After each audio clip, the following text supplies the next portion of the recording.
بسم اللہ الرحمن الرحیم۔ شروع اللہ کے نام سے جو نہایت مہربان اور رحم فرمانے والا ہے۔ السلام علیکم۔ اسمی رحمۃ اللہ علیہ فرماتے ہیں کہ ایک بدو قبر شریف کے سامنے آ کر کھڑے ہوئے اور عرض کیا، یا اللہ، یہ آپ کے محبوب ہیں اور میں آپ کا غلام اور شیطان آپ کا دشمن۔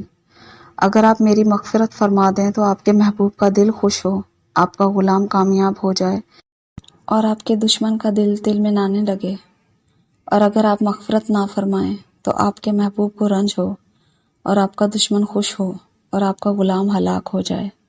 یا اللہ، عرب کے کریم لوگوں کا دستور ہے کہ جب ان میں کوئی بڑا سردار مر جائے تو اس کی قبر پر غلاموں کو آزاد کیا جاتا ہے، اور یہ پاک ہستی سارے جہانوں کی سردار ہے، تو اس کی قبر پر مجھے آگ سے آزادی عطا فرما۔ اسمی رحمۃ اللہ علیہ فرماتے ہیں کہ میں نے اس سے کہا کہ اے عربی شخص، اللہ جل شانہ نے تیرے اس بہترین سوال پر انشاءاللہ تیری ضرور بخشش کر دی۔